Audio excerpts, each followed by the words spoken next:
दोस्तों A to Z live growing India में आपका स्वागत है। तो चलते हैं आज नास्ता नाबूद करेंगे। आपका जो टाइटल दिख रहा होगा संपूर्ण विज्ञान खत्म करेंगे। एससीईआरटी 5 से लेकर के 6 से लेकर के 10 तक होगा। तो आपका पहला चैप्टर जैसे सीधे टाइम ना वेस्ट करते हुए, इससे पहले मैंने ईवीएस का आपका मैंने डाला था 3 से 5th क्लास का 1 घंटे का ऑडियो रिकॉर्डेड है, क्योंकि अभी कई लोग का डिमांड था कि ऑडियो में डालिए सर, क्योंकि रात में हम सोते सोते सुनते हुए हम आपकी बातों को 2 बार 3 बार आप रिपीट करते हैं क्वेश्चन, तो वो मेरे दिमाग में मस्तिष्क में खोपड़ी में छेद हो जाती कर छप जाती है। तो ये आपका सुनते सुनते सिलेक्शन तक ये सारा ऑडियो चल रहा है। इसके बाद साइंस का ये पूरा पार्ट चलेगा 6 से लेकर 10 तक। उसके बाद हम लाएंगे आपका ज्योग्राफी, फिर हिस्ट्री, फिर पॉलिटी। ये ऑडियो रहेगा। वीडियो मैंने ऑलरेडी दे रखा है, प्लेलिस्ट जाकर के देख सकते हैं। उसका पीडीएफ में भी प्रोवाइडेड है। आप पीडीएफ अगर बाय करना चाहते हैं 99 रुपये में पूरा सारे सब्जेक्ट का मिल जाएगा, और सारे हैंड रिटन नोट्स भी है, और साथ में कंप्यूटर वाला टाइप किया हुआ भी है।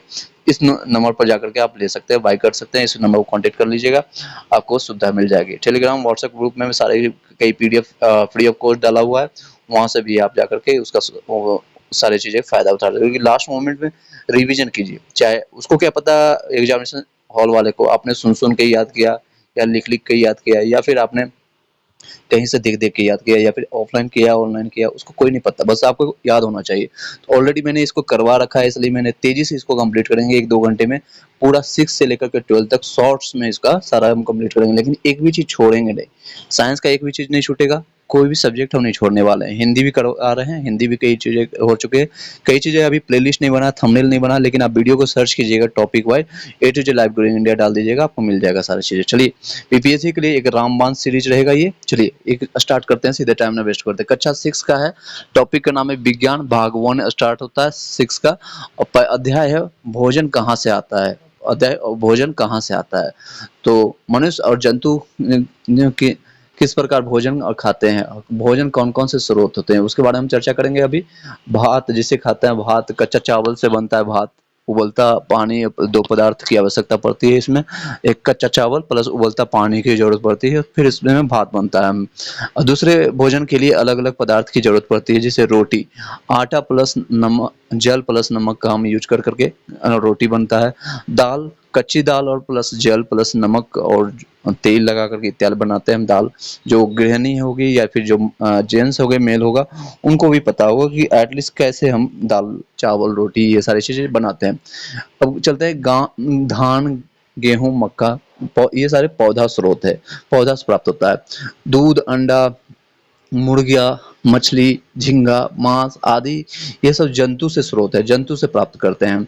तो दोबारा रिपीट कर देता हूँ आपको, जैसे भात हो गया, कच्चा चावल, उबलता पानी, ये सारी चीजें। भोजन के मुख्य स्रोत क्या क्या है, भोजन के मुख्य स्रोत आप पॉइंट्स में नोट कर लीजिएगा, ये क्वेश्चन आपको आएगा। हमारे पौधे हमारे भोजन के एक मुख्य स्रोत है। पौधे जो है हम वहां से भोजन प्राप्त करते हैं। दूसरा है, कुछ पौधे का पत्ता खाते हैं, फल खाते हैं या जड़ खाते हैं, ये भोजन के मुख्य रूप में खाया जाता है। जैसे कि पोई के पत्ते या अगस्त के फूल का तरुआ या बचका खाया जाता है। ये सारी चीजें पत्ते के रूप में खाते हैं। कुछ पौधों के दो या दो से अधिक भाग खाने योग्य होता है, जैसे सरसों का, एक सरसों से तेल भी बनता है और पत्ते का साग भी बनता है। इसके 2 तरह से यूज होता है। क्वेश्चन आता है, बताइएगा कि कौन से पौधे का 2 तरह से हम 2 या 2 से अधिक भाग से हम खाने के योग्य बनाते हैं। तो सरसों, आपके एग्जाम्पल में सरसों आप बोलिएगा, सरसों से तेल बनाते हैं और पत्ते का साग बनाते हैं। अंकुरित बीज, जिसको जर्मिनेटेड सीड कहते हैं, जर्मिनेटेड सीड को अल्पाहार ब्रेकफास्ट यानी अल्पाहार के रूप में हम लेते हैं। पापा झूले को कैसे चलिए दोस्तों, अब नेक्स्ट हम बातें करते हैं। आपको मैंने ऑलरेडी बताया है, अभी आपने सुन रखा होगा, है आपका भोजन में क्या क्या खाते हैं, भोजन में क्या क्या खाते हैं, ये चैप्टर का टॉपिक है। हम सभी भोजन में अलग अलग प्रकार के पके हुए पदार्थ खाते हैं, जैसे रोटी हो गया, चावल हो गया, दाल हो गया, भात हो गया, और कभी सत्तू इत्यादि। अलग अलग पदार्थों में क्या क्या होता है, हम जो खाते हैं वो हम उनमें हमारे शरीर की वृद्धि होती है, विकास, स्वस्थ रहने के लिए कुछ आवश्यक न्यूट्रिएंट्स प्राप्त होता है, जैसे कार्बोहाइड्रेट, प्रोटीन, वसा इत्यादि। कार्बोहाइड्रेट हमारे शरीर में मंड यानी स्टार्च के रूप में होता है। जांच में जैसे कि वसा, प्रोटीन, मंड की उपस्थिति के जांच के लिए हमें टिक्चर, आयोडीन कॉपर सल्फेट और कास्टिक सोडा की जरूरत होती है। साथ में परख नली और ड्राफर की जरूरत होती है।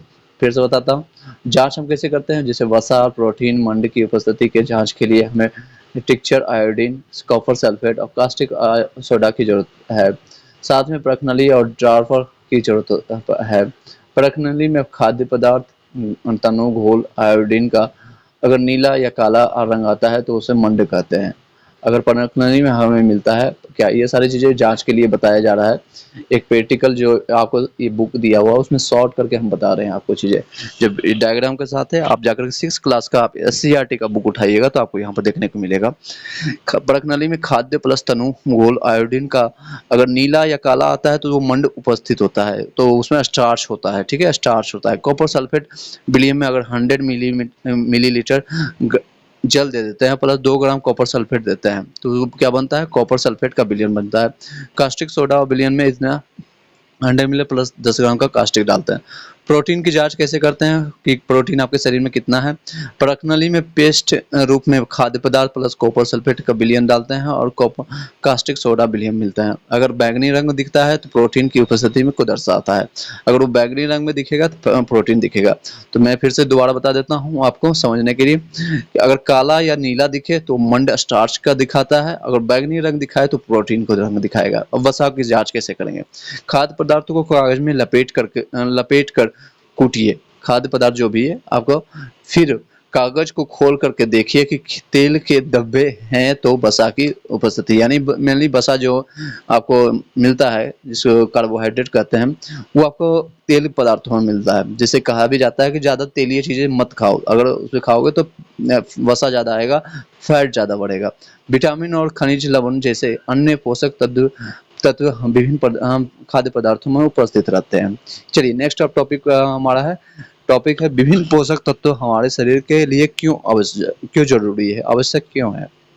जैसे कि कार्बोहाइड्रेट प्लस वसा से ऊर्जा प्रदान हमें मिलता है, ऊर्जा प्राप्त होती है। और कार्बोहाइड्रेट से ज्यादा ऊर्जा और वसा प्रदान करती है। अगर क्वेश्चन आएगा दो, अगर दोनों मिला देते हैं कार्बोहाइड्रेट और प्लस वसा तो ऊर्जा तो मिलती है, लेकिन इन दोनों में से ज्यादा कौन आएगा, तो कार्बोहाइड्रेट हमको सबसे ज्यादा वसा से प्राप्त होती है। क्वेश्चन भी आएगा आपको कि सबसे ज्यादा आपको ज्यादा एनर्जी कहाँ से मिलेगा, तो ऑप्शन दिया जाएगा कि आपको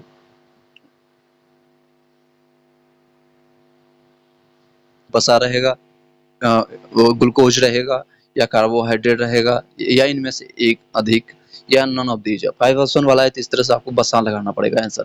नेक्स्ट है क्वेश्चन में हम फॉर्मेट करते जाएंगे, आपको सारा चीज समझते जाएंगे। नेक्स्ट क्वेश्चन है आपका पॉइंट देने के, विटामिन रोगों से हमारे शरीर की रक्षा करते हैं। ये हमारे जो है ये सारी चीजें पोषक तत्व हमारे जो है विटामिन या रोगों से, विटामिन जो हमें रोगों से विटामिन का क्या काम होता है, जैसे vitamin A B C D जितने भी विटामिन है, ये सारे विटामिन हमें रोगों से हमारे शरीर की रक्षा करता है।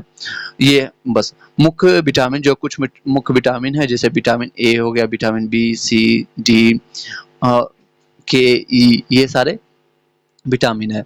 विटामिनों के एक खास समूह को विटामिन बी कॉम्प्लेक्स कॉम्प्लेक्स कहते हैं। विटामिनों के एक खास समूह को बी कॉम्प्लेक्स कहते हैं, यानी B1 B2 B3 बी से 12 तक होता है सारे।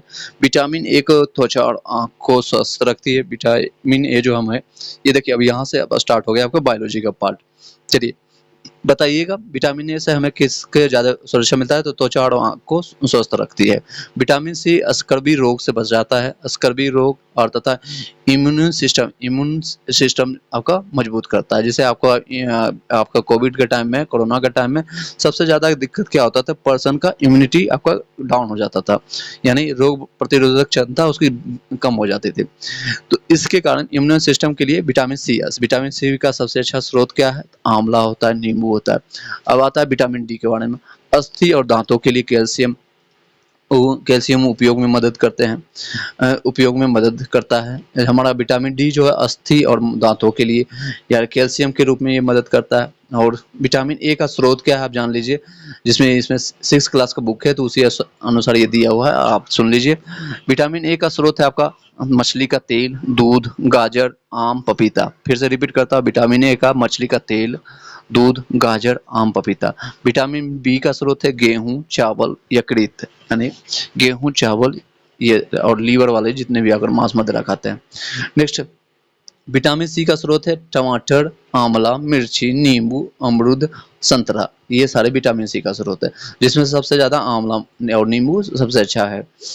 फिर से बता देता हूँ, विटामिन ए के लिए मछली का तेल, दूध, गाजर, आम। विटामिन बी का स्रोत है गेहूं, चावल, यकृत। और विटामिन सी का है स्रोत टमाटर, आंवला, मिर्ची, नींबू, अमरूद और संतरा। विटामिन डी क्या है, दूध, मक्खन, मछली, अंडा, कलेजा और सूर्य की रोशनी। ये नहीं विटामिन डी है सिर्फ हम सूर्य की रोशनी से प्राप्त करेंगे, बल्कि हमें और भी, जैसे कलेजा खाएंगे अगर, किसी जैसे नॉनवेज जो खाते हैं उसको कलेजी खाने पर ज्यादा उसमें मिलता है, अंडा खाने से भी मिलता है, मछली खाने से मिलता है, और मक्खन है, दूध है। ये सारे आपका विटामिन डी के स्रोत है। लौह तत्व के स्रोत क्या है, जैसे लौह, अगर जिसमें लोहा की कमी आ जाता है, फेरम की जिसको कमी आती है, तो उनको डॉक्टर सलाह देता है पालक खाइए, मेथी खाइए, केला खाइए, इसमें ज्यादा लौह की मात्रा होती है। कैल्शियम दूध से प्राप्त होता है। आपको कैल्शियम, जिसमें बच्चों की कमी होती है उसको बच्चे को दूध में पिलाने के लिए हॉर्लिक्स, बॉर्नविटा, ये सारी चीजें किए जाते हैं, लेकिन आपको कैल्शियम सबसे ज्यादा स्रोत अच्छा मिलता है, आपको दूध से प्राप्त होता है। फास्फोरस एवं कैल्शियम मछली और अंडा से प्राप्त होता है। फास्फोरस और कैल्शियम जो है मछली और अंडा से प्राप्त होता है। एक एक लाइनर है, सिर्फ आप सुनते जाइएगा, क्वेश्चन बहुत सारे बनेंगे। नमक से क्या होता है, सोडियम और पोटेशियम मिलते हैं। NaCl जिसका होता है, सोडियम और पोटेशियम, ये नमक से प्राप्त होते हैं। इसका फॉर्मूला है नमक का NaCl। रुद्रांश यानी फाइबर हमारे शरीर को पोषक पदार्थ प्रदान नहीं करते हैं, लेकिन महत्वपूर्ण है। रुद्रांश फाइबर जो हमारे शरीर को पोषक प्रदान नहीं करता है, लेकिन ये महत्वपूर्ण है। यह बिना पचे भोजन को भी बाहर निकालने में सहायता करता है। कई चीजें हैं जो खाना खाते हैं हम, वो सारी चीजें पच नहीं जाती है, जो नहीं पचता उन सारी चीजों को फाइबर जो होता है हमारे शरीर से बाहर निकालने का काम करता है। फाइबर, ये इसको हिंदी में कहेंगे रुद्रांश। नेक्स्ट है, जिस भोजन में विटामिन, रुद्रांश, जल वसा, प्रोटीन, कार्बोहाइड्रेट, जल इत्यादि पर्याप्त मात्रा में हो उसे संतुलित आहार कहते हैं। संतुलित आहार किसको कहेंगे, जिस भोजन में विटामिन, रुद्रांश, फाइबर यानी कि जल वसा, जल की मात्रा, प्रोटीन, कार्बोहाइड्रेट्स और जल इत्यादि प्राप्त मात्रा में हो, और सभी पर्याप्त मात्रा में, तो उसको संतुलित आहार कहते हैं। भोजन पकाते समय कुछ पोषक तत्व नष्ट हो जाते हैं, इसलिए कहा जाता है कि सुबह के टाइम में पके हुए भोजन कम से कम खाएं, बल्कि अंकुरित भोजन ज्यादा खाएं, यानी कि कच्चा माल ज्यादा खाएं, जैसे पपीता हो गया, सेब हो गया, और फल फूल जितने भी है वो सारी चीजें खाएं। पकाने पर विटामिन सी गर्मी से नष्ट हो जाता है। विटामिन सी तो पहले ही खत्म हो जाता है, जैसे सारी चीजें। अब विटामिन सी से कौन कौन सी चीजें जो सबसे ज्यादा प्राप्त होता है, विटामिन सी आपका टमाटर से प्राप्त होता है, आंवला से प्राप्त होता है, मिर्ची, नींबू, अमरूद, ये संतरा चीजें आपको प्राप्त होता है। अब नेक्स्ट है, जिन्हें असंतुलित भोजन या कम भोजन मिलता है उसे मरामस नामक रोग हो जाता है। कौन सा रोग हो जाता है, मरामश, यानी मरा हुआ के समान हो जाता है, उसको कहते हैं मरामश, मराशमस नामक रोग हो जाता है, जिसको कुछ भी अगर वो खाने के में कोई भी भोजन में कमी, असंतुलित हो, कोई भी कुछ भी हो जाए, असंतुलित भोजन या कम भोजन जिनको प्राप्त होता है, मरामस। एक दुबला पतला सा एकदम हड्डी सा दिखेगा, मरामस की तरह। नेक्स्ट है पॉइंट है, भोजन में प्रोटीन की कमी से कौन सी बीमारी होगा, तो कौन सा रोग आता है, तो उसको क्वाशियोर रोग हो जाता है। कौन सा रोग हो जाता है, क्वाशियो। अगर भोजन में प्रोटीन की कमी हो तो क्वाशियोर नामक बीमारी रोग हो जाता है। विटामिन ए की कमी से रतौंधी नामक बीमारी हो जाती है। रात में दिखना बंद हो जाता है, कम दिखता है, मैं यार ही कम ना दिखने के बराबर होता है। हमारे शरीर भोजन में अधिक वसा मोटापा का कारण होता है। मैंने बताया तो पहले भी ऊपर में, अगर हमारे शरीर में ज्यादा वसा हो यानी कि ज्यादा तेलीय मात्रा हो तो वो मोटापा का कारण बनती है। वे रोग जो लंबी अवधि तक पोषक तत्वों के अभाव के कारण होता है उसे अभावजन्य रोग कहते हैं। वो रोग जो लंबी अवधि तक पोषक तत्वों के अभाव के कारण होता है उसे अभावजन्य रोग कहते हैं। कुछ ना कुछ अभाव हो गया। पर्याप्त प्रोटीन नहीं लेने से वृद्धि में रुकावट, चेहरे पर सूजन, बालों के रंग का उड़ना इत्यादि हो सकता है। अगर पर्याप्त मात्रा में हम प्रोटीन नहीं लेते हैं तो क्या क्या चीजें दिक्कतें होगी, तो आपका चेहरे, पहले तो वृद्धि जो बच्चे हैं उसकी लंबाई बढ़ना बंद हो जाएगा। दूसरा चीज अगर होता है चेहरे का पर सूजन हो जाएगा, बालों के रंग उड़ना शुरू हो जाएगा, बालों का रंग उड़ना हो शुरू हो जाएगा इत्यादि। अब ये है नेक्स्ट है विटामिन। अब इसकी बीमारी, विटामिन ए के कारण रतौंधी बीमारी होता है, विटामिन बी के कारण बेरी बेरी होता है, विटामिन सी से स्कर्वी रोग होता है, और डी के कारण रिकेटस होता है, रिकेटस। मैं फिर से बता देता हूँ, बहुत इंपॉर्टेंट है बात ये है, और कई बार क्वेश्चन आती है। ए के कारण रतौंधी सबको पता है, B beriberi, B beriberi similar है, बी से बेरी बेरी, बी से विटामिन बी, और सी से स्कर्वी, सी से स्कर्वी, सी से स्कर्वी, ठीक है, और डी से रिकेटस। बस इतना याद रखना। नेक्स्ट है खनिज और बीमारी क्या है। कैल्शियम से अस्थि मज्जा और दांत क्षय होता है, कैल्शियम की कमी के कारण। आयोडीन से घेंगा होता है, थायराइड जिसको कहते हैं, और लौह की कमी से अल्प रक्तता होता है, एनीमिया जिसको कहते हैं इंग्लिश में। तो फिर से बताता हूँ, कैल्शियम अगर कमी है तो अस्थि और दांत क्षय हो जाता है। अगर आयोडीन की कमी है तो थायराइड यानी घेंगा रोग हो जाएगा। लौह की कमी होगा, अल्प रक्तता यानी एनीमिया की कमी। ज्यादातर एनीमिया यह होता है वो महिलाओं में देखी जाती है, उनकी लो अल्प रक्तता की कमी देखने को मिलती है। दूषित जल पीने से अतिसार जैसी बीमारी का भय रहता है, यानी कि अगर गंदा पानी पीते हैं तो कौन सा होता है, अतिसार नाम होता है, अतिसार। हिंदी मीडियम है तो आप समझ लीजिए।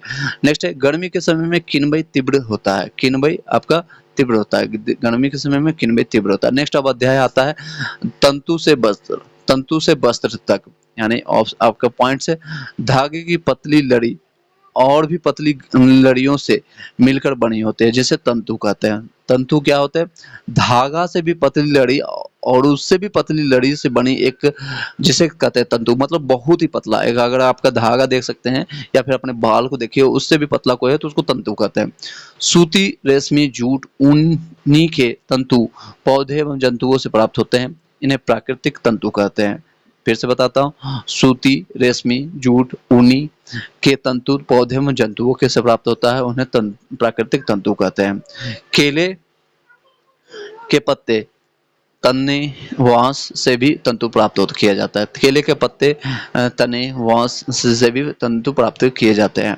नेक्स्ट है आपको पॉइंट, रासायनिक पदार्थों से निर्मित तंतुओं को मानव निर्मित तंतु कहते हैं। रासायनिक पदार्थों से निर्मित तंतुओं को मानव निर्मित तंतु कहते हैं, जैसे पॉलिस्टर, नायलॉन, एक्रिलिक इत्यादि, ये सारे आपके हैं मानव निर्मित तंतु। पॉलिस्टर है जो मानव से बना हुआ, नायलॉन भी बना हुआ है, एक्रिलिक है आपका, ये सारे रासायनिक पदार्थों से निर्मित तंतुओं को मानव निर्मित तंतु कहते हैं। अब नेक्स्ट है पॉइंट, कपास के पौधे वहां उगाए जाते हैं जहां मिट्टी काली है और जलवायु गर्म होती है। कपास के पौधे वहां उगाए जाते हैं जहां मिट्टी काली और जलवायु गर्म होती है। नेक्स्ट है कपास काली को से कपास और को से काली मिट्टी होना चाहिए, और जलवायु गर्म तो ऑलरेडी पूरे भारत जलवायु गर्म ही होती है मैक्सिमम। नेक्स्ट है, और कपास की खेती महाराष्ट्र में सबसे ज्यादा होता है, और गुजरात में, और उसके बाद गुजरात में उगाई जाती है। सबसे ज्यादा आपका कपास महाराष्ट्र में होती है, उसके बाद गुजरात में होती है। अब नेक्स्ट है जूट, पटसन, जिसको पटसन में कहते हैं। पटसन तंतु को पटसन के पौधे के तंतु से प्राप्त किया जाता है। पटसन तंतु को पटसन के पौधे से के तने से प्राप्त किया जाता है। खेती है आपका वर्षा ऋतु में किया जाता है। बिहार के कटिहार, मधेपुरा, सहरसा, खगड़िया, सुपौल, दरभंगा में जूट अधिक उगाया जाता है। अब फिर से बताता हूँ, जूट है आपका पटसन है, तंतु को पटसन के पौधे के तने से प्राप्त किया जाता है। इसका खेती वर्षा के टाइम में होता है। और बिहार के कटिहार जो आपका सिरे सारा आपका पूर्वी पश्चिमी जो आपका सारा नेपाल से सटा हुआ है, कटिहार, मधेपुरा, सहरसा, खगड़िया, सुपौल, दरभंगा, ये सारे जो है आपका बरसात के टाइम में ऐसे सब बरसात यानी कि कर सकते हैं बाढ़ पीड़ित ये जितने भी जिला हैं, यहाँ पर जूट ज्यादा उगाया जाता है। रेशों से धागे बनाने की प्रक्रिया को कताई कहते हैं। रेशों से धागे बनाने की प्रक्रिया को कताई कहते हैं। धागे से वस्त्र बनाने की दो विधियां बुनाई और बंधाई का है। दो और धागे से अगर वस्त्र बनाते हैं उसको दो विधियां प्रमुख है, वो बुनाई कहलाता है, एक बंधाई कहते हैं। शॉर्ट फॉर्म में समझते जाइए, यही क्वेश्चन आपको समझ अगर ये इन चीजों को आपने ऑडियो को 1 2 3 बार सुन लिया तो डेफिनेटली कहता हूँ आप एग्जामिनेशन 30 से 40 नंबर आपका, अगर साइंस से आता है 30 से 35 नंबर, कम से कम आपका 27 28 नंबर आप लगा के आएंगे। वस्त्रों की बुनाई करघों की पर की जाती है। वस्त्रों की बुनाई आपको करघों पर की जाती है। प्रारंभ में लोग वृक्षों की छाल, बड़ी-बड़ी पत्तियां अथवा जंतुओं के चमड़े से बने अपने शरीर को ढकते थे। प्रारंभ में लोग वृक्षों की छाल, बड़ी-बड़ी पत्तियां अथवा जंतुओं के चमड़े के से बने शरीर को ढकते थे। चलिए नेक्स्ट अध्याय पर चलेंगे।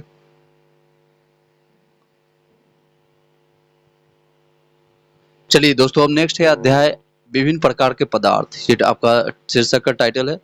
अलग अलग वस्तुओं को बनाने के लिए अलग अलग पदार्थों का इस्तेमाल किया जाता है। जैसे कागज बनाया जाता है आपका बांस और पेड़ का गुद्दा से, बांस और पेड़ के गुद्दे से बनाया जाता है। गिलास आपका स्टील धातु से बनता है। बस इतना है, जितना आपको बता रहा हूँ उतना सुनते जाइए।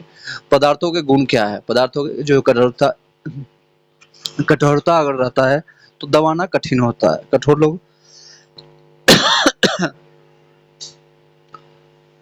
कठोरता अगर है तो उसको दबाना कठिन होता है।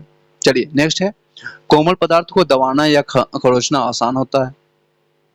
पदार्थ अब जानते हैं। नेक्स्ट, पदार्थ की सतह को रेम रेगमाल से रगड़ने पर अगर चमक जैसा कुछ दिखे तो उसे धातु कहते हैं। फिर से बता रहा हूँ, पदार्थ की सतह को रेगमाल से रगड़ने पर अगर चमक जैसा कुछ दिखे तो उसे धातु कहते हैं। जैसे कि एग्जाम्पल है लोहा, तांबा, एल्युमिनियम और सोना। ये सारे क्या है? हमारे धातु कहलाते हैं। फिर से बताता हूँ, पदार्थ की सतह को रेग और कुछ रगड़ते हैं तो रेल मार से रगड़ते पर अगर चमक दिखाई दे तो उसे धातु कहते हैं। जैसे पहचानने के लिए मैं बता रहा हूँ, जैसे कि लोहा, तांबा, एल्युमिनियम, सोना। जल में घुलने वाला पदार्थ कौन है? विलेय कहलाता है। उसको जल में घुल जाता है उसे विलेय कहते हैं। जल में घुल नहीं घुलने वाला पदार्थ को अविलेय कहते हैं। जल के पास घुलने की क्षमता होने की वजह से उसे घोलक या विलायक भी कहते हैं। जल के पास घुलने की क्षमता है होने की वजह से उसे घोलक या विलायक भी कहते हैं। 2 से 3 बार रिपीट कर रहा हूँ ताकि आपके दिमाग के खोपड़ी में छेद करके घुस जाए और एग्जामिनेशन में आप टिक करके आ जाए। बस हमें सिलेक्शन लेने से मतलब है, इसलिए मैंने ऑडियो फॉर्मेट में दिया है और अदरवाइज मैं वीडियो में भी दे सकता था। सारे नोट्स आपको प्रोवाइड कर दिया हूँ ऑलरेडी। मैंने सारा चीज पीडीएफ दे रखा हूँ। कई लोगों ने मेरे पास कंसर्न किया, सर इतने पीडीएफ को कैसे हम पढ़ें, कैसे? क्योंकि 220 पेज का है, 200 लगभग मेरे पास सारे सब्जेक्ट का लगभग 223 पेज का 250 के आसपास पेज है। करंट अफेयर्स को मिला लेंगे तो 250 से ज्यादा आपका कंटेंट है और यही 250 पेज से आपका लगभग 80 नंबर आपका क्वेश्चन कंटेंट कवर किया जाएगा। रिमेनिंग रहा मैथ रीजनिंग का, और उसका नस्तनाबूद ऑलरेडी मैंने लगभग 9 से 10 सेट मैंने किरण पब्लिकेशन का 5 ऑप्शन वाला रंजीत सर का मैंने 1-2 सेट करवाया है, तो वो आके कर दिया। कई लोग का ऑलरेडी कॉन्फिडेंस आ चुका है कि हाँ सर अब लगता है मेरे से हो जाएगा, तो मैंने उसको थोड़ा सा स्टॉप किया और जीके और इस पोर्शन में लगभग 80 क्वेश्चन आ रहा है जिसकी वेटेज ज्यादा है। इस पर मैंने 75% वेटेज है इसका, 70 से 75%। इस वेटेज को मैंने कम करने को, ओवरकम करने की कोशिश किया है। 2 से 3 दिनों में ये सारा सब्जेक्ट आपका कवर हो जाएगा। सारे सब्जेक्ट का ऑडियो और वीडियो और पीडीएफ के फॉर्मेट में, सारे फॉर्मेट में आपको कवर कर देंगे। तो उसको सिर्फ रिवाइज करते जाइए, डाउनलोड करके इसको सुनते रहिए और रिवाइज करते जाइए। चलिए अब ज्यादा टाइम ना वेस्ट करते हुए सीधे क्वेश्चन पर आते हैं और पॉइंट को समझने की कोशिश करते हैं। जल के पास घोलने की क्षमता होने के कारण उसे घोलक या विलायक कहते हैं।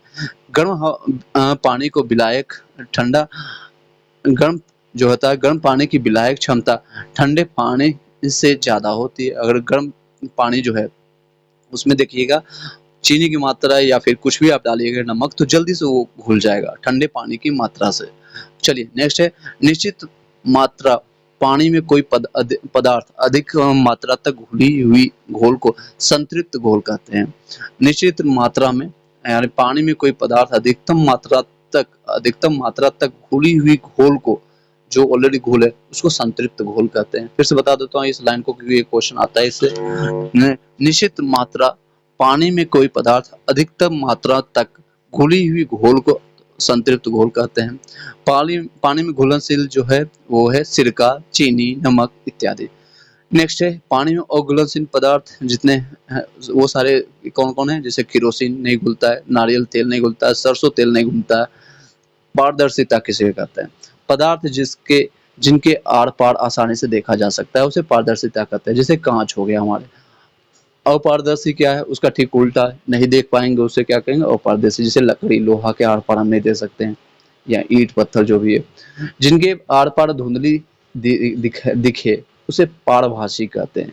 यानी थोड़ा थोड़ा ट्रांसपेरेंट वे में नहीं दिख रहा है, उसको पूरा तरह से नहीं दिख रहा है, उसको कहें पारभासी कहेंगे। जैसे कागज का टुकड़ा, कागज के टुकड़ा का से हमको कुछ कुछ दिखाई देगा सामने, लेकिन पूरा नहीं दिखेगा।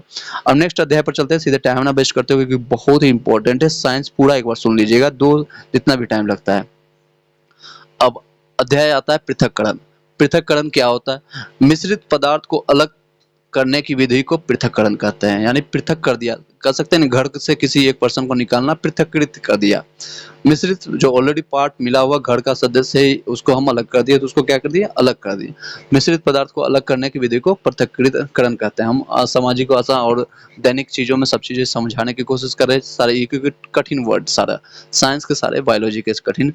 चलिए नेक्स्ट है, ठोस पदार्थ से ठोस पदार्थ अलग करने के लिए चुनना या चालना या ओशाना विधि का प्रयोग करते हैं। ठोस पदार्थ से ठोस पदार्थ को अलग करने के लिए, यानी ठोस ही दोनों सॉलिड है, सॉलिड को सॉलिड से अलग करेंगे तो उसको क्या करते हैं? या तो उसको चुन चुन के कीजिए, या चलना पड़ेगा, या ओसना ओसना विधि से चुन, जैसे होता है छलनी से छान करके जैसे हम करते हैं, दोनों चीजें ठोस होती है गेहूं में, या आपने देखा होगा घर में। जैसे एग्जाम्पल में देखिए, गेहूं से चना का अलग करना, या तो उसको छान लीजिए या फिर उसको एक एक करके चुनिए। दौनी क्या होता है? थ्रेशिंग जिसको कहते हैं। अब इससे रिलेटेड मैं आपको कुछ बताऊंगा, आप सुनते जाइएगा। दौनी और थ्रेशिंग किसको कहता है? सूखी फसलों को ठंडलों ठंड डंठलों से अनाज, या डंडों से जिसको कहते हैं, डंडों से अनाज अलग करने को मशीनी द्वारा या पुरानी विधि से उसे दौनी कहते हैं। अगर किसी, कई लोग होते हैं उसको पीट पीट कर या फिर अलग करके, या फिर उसको मशीन से अलग कर देते हैं, थ्रेसिंग जिसको कहते हैं, उसको दौनी कहते हैं या थ्रेसिंग कहते हैं। पुरानी विधि जो थी, फसल को ठंडलों को कंधी बनाकर करके सतह पर पटकना या डंडे की सहायता से पीटना था। उसको देखते होंगे आप, पिक्चर में देखे होंगे ये सारी चीजें, वो घास या पात को लेकर के पत्थर पर पटकते थे, या उसको उस पर या डंडा मारते थे। तो मेन चीजें है, आपका जो अनाज है वो अलग हो जाता था, भूसा अलग हो जाता था। अब ओसाई क्या होता है? ओसाई भारी पदार्थ से हल्के पदार्थ को हवा की सहायता से अलग करने की प्रक्रिया को ओसाई कहते हैं। जैसे कि फिर से बताता हूँ, ओसाई शब्द वो आएगा, ओसाई भारी पदार्थ से हल्के पदार्थ को अलग हवा की सहायता से अलग करने के लिए ओसाई कहते हैं। जो पानी में घुल जाता है उसे घुलनशील कहते हैं, ऑलरेडी बता चुका हूँ, नमक चीनी, ये बार बार रिपीट हो रहा है। जो पानी में ना घुलने वाला, जैसे रेत, लकड़ी और जमे हुए पदार्थ से जल को और अन्य पदार्थ को अलग करना निथारण, निरा निराचन कहते हैं, या निथारण इसमें गलत वर्ड लिखा हुआ है थोड़ा सा। बालू और पानी के मिश्रण में बालू का सतह पे जमने की क्रिया को कहते हैं थिरायन कहते हैं, थिराना कहते हैं। समुद्र के जल में लवणों की अधिक मात्रा घुली रहती है, लवणों की मात्रा अधिक घुली होती है। समुद्र का जल वाष्पीकरण प्रक्रिया में हमें नमक की प्राप्ति होती है। अगर समुद्र के जल को हम उसको वाष्पीकृत करेंगे, यानी गर्म कर करके उसको वेपोराइजेशन करेंगे, वाष्पीकृत करेंगे, तो नमक की प्राप्ति होगी। नमक को मक्खन को दूध से अलग करने की विधि को क्या कहते हैं? तो सेंट्रीफ्यूगल कहते हैं, अपकेंद्रक विधि कहते हैं उसको, अपकेंद्रक विधि का। मक्खन को दूध से अलग करने की विधि को अपकेंद्रक विधि कहते हैं, सेंट्रीफ्यूगल। एस सेंट्रीफ्यूगल का स्पेलिंग में लिख देता हूँ आपको, क्या स्क्रीन पर, ताकि आपको समझ आ सके। CE centrifugal, FUGATION, centrifugation. Okay, centrifugation इस तरह से करते हैं। चलिए नेक्स्ट है, पदार्थों के द्रवीय मिश्रण को अलग करने के लिए क्रोमेटोग्राफी कहते हैं। पदार्थों के द्रवीय मिश्रण को अलग करने की विधि को क्रोमेटोग्राफी कहते हैं। क्रोमेटोग्राफी की विधि से पेड़ पौधे में पाई जाने वाली दवाइयों को अलग कर सकते हैं, जैसे कि तुलसी, नीम, चिरेता इत्यादि। क्रोमेटोग्राफी की विधि से, क्रोमेटोग्राफी क्या होता है? की विधि से पेड़ पौधे में पाई जाने वाली दवाइयों को अलग करने की विधि करते हैं, जैसे तुलसी, नीम, चिरेता, ये सारे में हमें जो दवाई चाहिए, तुलसी से जो मात्रा चाहिए, हम क्रोमेटोग्राफी से हम उस अपनी निकाल लेते हैं, इसी से दवाई ये सारी चीजें बनती है। जब मिश्रण बहुत कम मात्रा में हो तो उसे अलग करने की विधि चालना कहते हैं, चालना कहते हैं। जब बहुत कम है उसको चालना कहते हैं। चलिए नेक्स्ट है अध्याय पदार्थ में परिवर्तन। अध्याय 6 है पदार्थ में परिवर्तन। पदार्थ 3 प्रकार के होते हैं जनरली, सीधे बात पर आते हैं। वो है आपका ठोस, द्रव, गैस। ठोस जो बर्फ, जैसे एग्जाम्पल हो गया, द्रव आपका जल हो गया, और गैस आपका भाप हो गया या बाष्प हो गया। पदार्थ की अवस्था के परिवर्तन के लिए गर्मी या ठंडा होना जरूरी है। ऑब्वियसली वाष्प से जल बनने की वाष्प से जल बनने की प्रक्रिया को संघनन कहते हैं। संघनन किसको कहते हैं? अगर वाष्प अगर वेपोराइजेशन फॉर्म में हो यानी गैस के फॉर्म में हो और वो लिक्विड बने तो उसको कहेंगे संघनन कहेंगे, कंडेंसेशन जिसको कहते हैं इंग्लिश में। यानी वाष्प से जल बनने की क्रिया को संघनन कहते हैं। जल से वाष्प अगर बनता है यानी लिक्विड से गैस में जाता है यानी या जल से वाष्प से जल बनता है, जल से बर्फ बनने में बदलना प्रकृति भौतिक परिवर्तन कहलाता है। ये सारे भौतिक परिवर्तन कौन सा है? तो जल से जैसे इसका भौतिक ही चेंज हो गया, तो भौतिक परिवर्तन होता है जो एक बार चेंज हुआ दोबारा वापस नहीं आया, तो उसको कहते हैं आपको उसको कहते हैं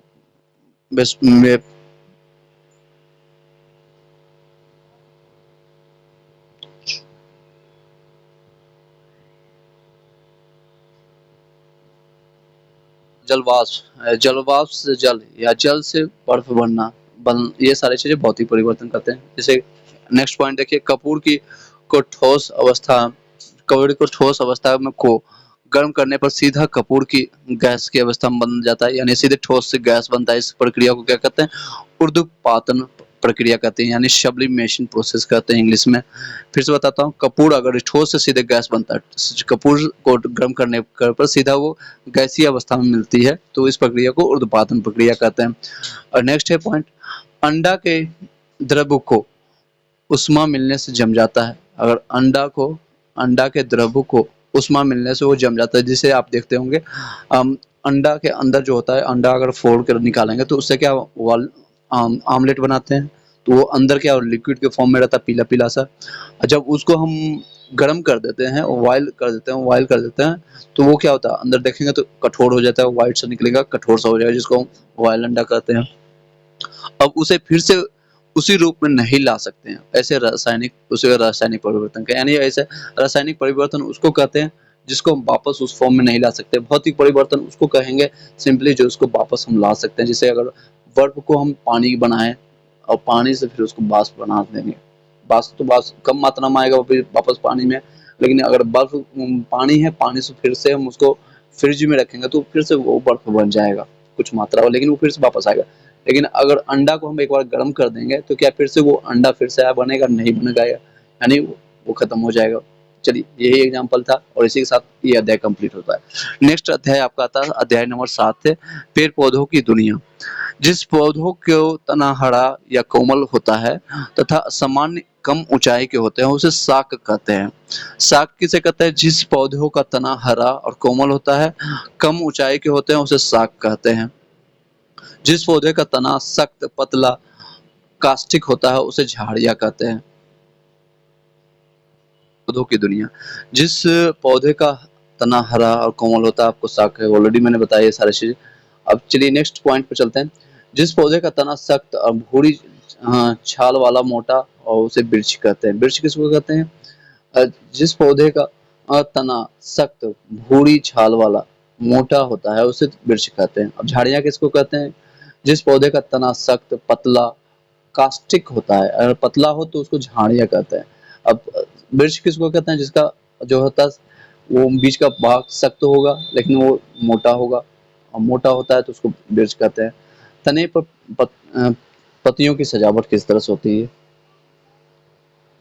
तो चलिए नेक्स्ट पॉइंट पर, तने पर पत्तियों की सजावट के बारे में जानते हैं। एक ही जगह से कई सारी पत्तियों पर गुच्छे के रूप में निकला गुच्छेदार जमावट कहलाता है। यानी एक ही जगह से कई सारी पत्तियों का गुच्छे के रूप में निकलना क्या करता है? गुच्छेदार जमावट कहते हैं। पेड़ पौधों के तने पर पत्तियों के लगने या जमने के क्रम को पत्तियों का विन्यास कहते हैं। पत्तियों का विन्यास, पेड़ पौधे के तने पर पत्तियों के लगने या जमने के क्रम को पत्तियों का विन्यास कहते हैं। जड़ किसको कहते हैं? जिस जड़ में कोई मुख्य जड़ नहीं हो बल्कि सभी जड़ें एक ही स्थान से निकलते हैं उसे जड़ का या रेशेदार जड़ कहते हैं, या झड़का या फिर झकड़ा या फिर रेशेदार जड़ कहते हैं। ठीक है, फिर से बताता हूँ। जिस जड़ में यानी जो भी एक पॉइंट होगा जहां पर कोई भी और जड़ नहीं है और सभी जड़ें एक ही स्थान से निकलते हैं तो उसे जकड़ा या रेशेदार जड़ कहते हैं। जैसे उदाहरण के तौर पर गेहूं, धान, मक्का ये सारे होते हैं। जिस जड़ से में केवल एक मुख्य जड़ है और उससे सहायक जड़ें निकली है उसे मसूला जड़ कहते हैं, उसे मसूला जड़ कहते हैं। जैसे सरसों, गाजर। हम नेक्स्ट पॉइंट जानते हैं जड़ के प्रकार क्या होते हैं। मिट्टी को मजबूत से पकड़ना, जड़ के प्रकार मिट्टी को मजबूत से पकड़ना, खनिज लवण का अवशोषण करना, मिट्टी को कटाव से रोकना, भोजन का संग्रहण, ये आपका जड़ के प्रकार कार्य होते हैं। अब तना का क्या कार्य होता है? तना का काम क्या होता है? पौधे को आकृति को प्रदान करना, खनिज लवण एवं भोजन के संवहन मार्ग यानी भोजन संग्रहण, जैसे आलू इत्यादि का काम करना। भोजन आपको तना से प्राप्त होता है, ये आलू। पत्तियां का जल का उपयोग भोजन बनाने में करती है। ऑक्सीजन भी पत्तियों से जल की भूमिका रहती है। नेक्स्ट बताते हैं फिर से।